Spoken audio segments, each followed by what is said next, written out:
Notícia triste, cantor João Carreiro morre aos 41 anos em Campo Grande, devido a uma cirurgia cardíaca.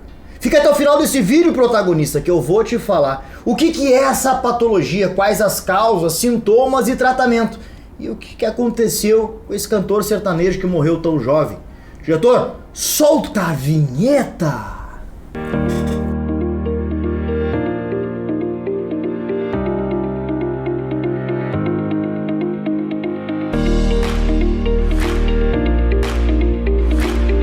Bom, vocês viram aqui a notícia que cantor sertanejo, agora há pouco, né, foi quarta-feira passada, dia 3 de janeiro, acabou morrendo durante uma cirurgia cardíaca. Mas quais são os problemas que ele teve? Qual é essa patologia que ele teve? Por que fez cirurgia? Quais são os sintomas, causas, tratamento? É tudo isso que eu vou falar nessa videoaula pra você. E agora, quando eu for passar na videoaula, já deixa teu like pra curtir essa aula, que a gente consiga aí chegar para o maior número de pessoas, que a enfermagem precisa entender o que ocorreu, na verdade, porque você pode pegar um paciente assim, né? Te inscreve no nosso canal e também comenta aí se você já tinha visto essa cirurgia, esse problema aí. Vamos então aqui ao vídeo comigo pra gente entender algumas coisas e eu quero começar falando com vocês do coração. O coração, primeiramente, a gente precisa entender algumas coisas para que a gente entenda a patologia, a cirurgia que esse paciente, né, o cantor sertanejo acabou passando. A gente tem que entender que o coração, ele tem basicamente quatro cavidades, duas cavidades superiores e duas cavidades inferiores. E que o sangue desoxigenado entra no coração para fazer o que? O bombeamento, levar o sangue desoxigenado para os pulmões. Lá nos pulmões faz um processo chamado de hematose, que nada mais é que a troca gasosa, onde o sangue desoxigenado passa a ficar mais oxigenado e traz de volta esse sangue para o coração, através, por exemplo, do átrio esquerdo para ir para o ventrículo esquerdo. E é nesse lado exatamente que esse paciente, esse cantor, tinha um problema cardíaco, que nós vamos conversar especificamente sobre esse problema. Mas eu precisava introduzir algumas coisas para vocês entenderem sobre o coração. Lembrando que o coração tem duas funções, função mecânica e função elétrica. A função mecânica é responsável, né, pela contração do músculo cardíaco, chamado de miocárdio. E a função elétrica é responsável por propagar o impulso elétrico para fazer com que contraia átrios e ventrículos consequentemente. Consequentemente, já que nós estamos falando do coração, aqui eu mostro para vocês um coração bombeando. Reparem, como eu falei pra vocês ali, ele entra então, só pra vocês entenderem, né? Aqui, ó, é o átrio esquerdo, certo? Átrio, vou botar aqui, desculpa, átrio direito, átrio esquerdo, ventrículo direito e ventrículo esquerdo, certo? Reparem ali, por exemplo, que o sangue chega então desoxigenado, vou até colocar em azul aqui pra vocês, né? Sangue chega desoxigenado no átrio direito, passa pela válvula tricúspide e entra no ventrículo direito. Do ventrículo direito ele passa então pela válvula semilunar pulmonar e vai então pelas artérias pulmonares até o pulmão esquerdo e o pulmão direito. A artéria carrega sangue desoxigenado. Eu sei que te ensinaram que a artéria só carrega sangue oxigenado, né? Mas tá aí um exemplo. Errou! Muito bem, lá nos pulmões ele faz uma troca gasosa, chamada de hematose. Hematose, troca gasosa, ou seja, o sangue desoxigenado passa a ser agora mais oxigenado. E aí agora esse sangue volta para o coração através do átrio esquerdo pelas veias pulmonares. Sim, veias carregam sangue oxigenado. Veias pulmonares esquerda e direita, entra no átrio esquerdo, passa pela válvula bicúspide ou mitral, vem pelo ventrículo esquerdo e vai então atrás pela válvula semilunar aórtica, que vai para a artéria aorta. E aí distribuído para o resto do organismo. Você entendendo isso aqui, você começa a entender a patologia desse paciente. Eu coloquei para vocês aqui as nossas válvulas que nós temos no coração. Temos 4 válvulas cardíacas. A válvula mitral, tá aqui, ó, ou bicúspide. Bicúspide, bi tem 2 cantos, ó, 1, 2 cantos. A válvula tricúspide tem 3 cantos, 1, 2, 3 cantos, e essas são as válvulas que dividem átrio de ventrículo.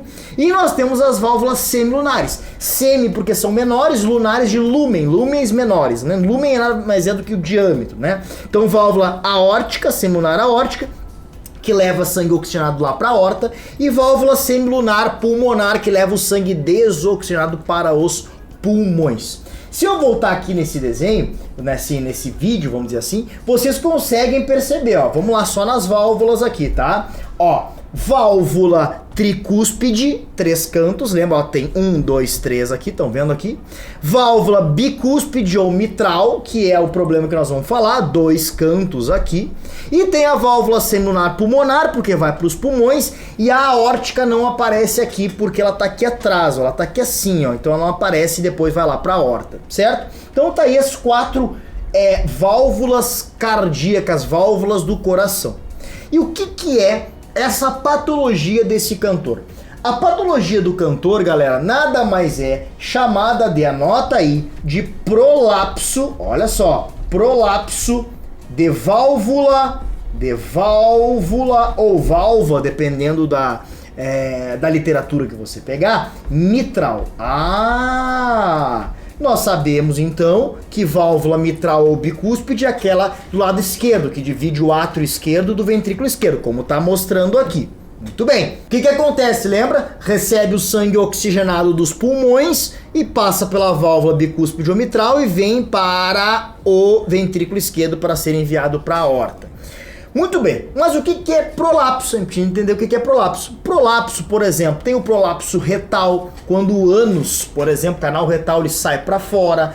Tem o prolapso também de artérias e veias, quando as artérias e veias também ficam mais enfraquecidas as paredes e podem ocasionar abertura. E o prolapso mitral é isso também. As membranas mitrais ali, dois cantos, elas ficam mais frouxas. E o que acontece? Essa frouxidão faz esse movimento aqui, como está mostrando aqui para vocês, ó, no desenho. E aí quando tem esse prolapso, ou seja, tá indo mais para cima ali para dentro do átrio, fica frouxo. E o que acontece? Pode acontecer, nem sempre, nem em todos os casos de prolapso de válvula mitral acontece, mas pode acontecer do que, galera? Pode acontecer de regurgitação. Vou até anotar aqui para vocês, ó, regurgitação. Sabe quando a gente regurgita, quando a gente adulto regurgita, quando a criança, o bebê regurgita, que volta aquele pouquinho de mamar, ou aquela comida que a gente comeu volta um pouquinho, parece um gosto de vômito, assim, exatamente. Regurgitação.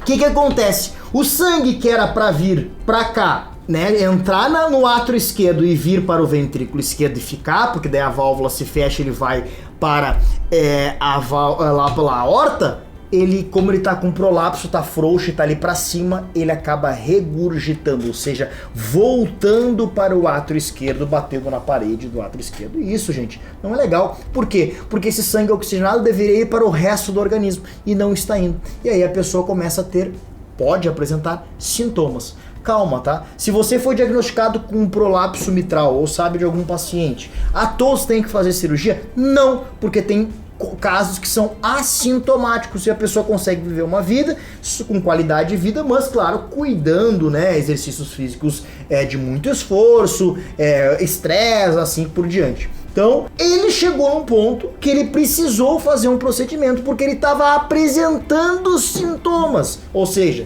dispneia, dificuldade para respirar, ele estava dificuldade para respirar ao esforço, taquicardia ao esforço, então consequentemente ele estava sintomático, ele precisou fazer o procedimento e consequentemente para ter uma melhora da qualidade de vida. Muito bem, essa patologia, se a gente for entender, como eu falei para vocês, eu até botei esse desenho para vocês entenderem, válvula mitral, tá? Vem de mitra, a mitra lá do bispo, do padre lá. Olha como parece, ó, 1, 2 aqui, tá vendo? Também aqui, ó, 1, 2. Deixa eu botar em amarelo para vocês entenderem aqui, ó. Válvula mitral, por isso que é mitral. Ou bicúspide, cúspide é canto, bi é dois cantos, como vocês quiserem. tá? Coloquei para vocês entenderem. Aí imagine então que esse sangue era para chegar aqui e ficar aqui no ventrículo esquerdo e ir para a aorta. Não vai, ele vai, né, tantos por cento para o ventrículo esquerdo, para a aorta, mas fica uma boa porcentagem no átrio esquerdo contido ali, o que não deveria, porque tem aquele prolapso mitral de válvula mitral ou prolapso de válvula bicúspide. Aqui eu trouxe uma foto real para vocês de um paciente, obviamente, né, gente, em óbito, que aparece um prolapso de válvula mitral. Olha só como eu falei para vocês ali, olha como sobe ali as membraninhas ali, ó. E aí o que acontece, gente? Isso aí fica frouxo e fica fácil de regurgitar o sangue de volta pro... E olha o tamanho do átrio esquerdo. Olha, repare o tamanho. Sabe por que ele fica tão dilatado assim? Porque volta muito sangue para ele. Começa a dilatar cada vez mais, né? Isso, claro, com o tempo, né? Então, reparem ali que dá para ver bem as características desse problema que esse cantor tinha, né? E aí, quais são as causas desse prolapso de válvula mitral? O que a gente pode trazer de causas aí? Causas, basicamente, a literatura traz de causas hereditárias. Ou seja, se você tem história na família, provavelmente alguém vai ter. Calma, meu pai teve, eu vou ter. Não, a literatura inclusive diz que não é garantia que você vai ter, mas tem maiores riscos de você ter. Também síndromes que tenham problemas de coração, problemas cardíacos, podem levar ao prolapso de válvula mitral. Síndrome de Marfan, por exemplo, podem pesquisar sobre a síndrome de Marfan. E também, por exemplo, algumas infecções cardíacas podem também, segundo estudos, levar ao prolapso de válvula mitral. Os sintomas, como eu falei, vocês podem dividir em duas etapas. Assintomático, ou seja, a pessoa não tem sintomas, ou sintomáticos, com esforço e sem esforço. Esse cantor, por exemplo, ele tinha muitos sintomas também sem esforço, por isso a necessidade de cirurgia. Mas também pode aparecer os sintomáticos somente ao esforço, e claro, aí vai ter que investigar e ver se realmente é o prolapso mitral, né? E, consequentemente, tratamento. Galera, tratamento, ele nem sempre vai ser invasivo cirúrgico, como foi o caso do cantor, porque como ele é sintomático, né, tinha prolapso de válvula mitral sintomático, sem esforço, consequentemente, ele não conseguia, então, né, viver uma vida, vamos dizer assim, normal nos últimos anos, e ele precisou fazer essa cirurgia, que infelizmente essa cirurgia, ela tem de 3 a 7% aí de chance da pessoa ficar bem, né, acontece, mas tem muitos casos que não tem por onde correr, né. E também o tratamento pode ser com o uso de antihipertensivos, de medicamentos que ajustem, consequentemente, a força e frequência cardíaca. Então tudo isso vocês também têm que entender, né? Porque nós somos da enfermagem, podemos pegar pacientes assim, né, com essa patologia. É importante a gente entender. Quando vem para mídia esse tipo de notícia, a gente entende porque a gente é da área da saúde, técnicos, enfermeiros, estudantes, professores, enfim, a importância da gente entender. Se você gostou dessa videoaula, já deixa teu like aqui, não esquece de te inscrever no nosso canal e comentar aqui se você já tinha visto alguma dúvida.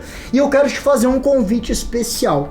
Dos dias 22, 23 e 24 de janeiro vai ocorrer a Semana de Medicamentos na Prática, o maior evento de medicamentos para a enfermagem. E você pode participar gratuitamente. Serão 3 aulas ao vivo e gratuitas. Faz o seguinte, aqui embaixo nos comentários vai ter o link de inscrição gratuita. Te inscreve lá, aperta no link, te inscreve nesse evento, vem com a gente entender de medicamentos. Inclusive eu vou falar dos medicamentos para essa patologia também com mais detalhes. Tá bom? Até a próxima aula. Muito obrigado pela companhia, protagonista. Tchau!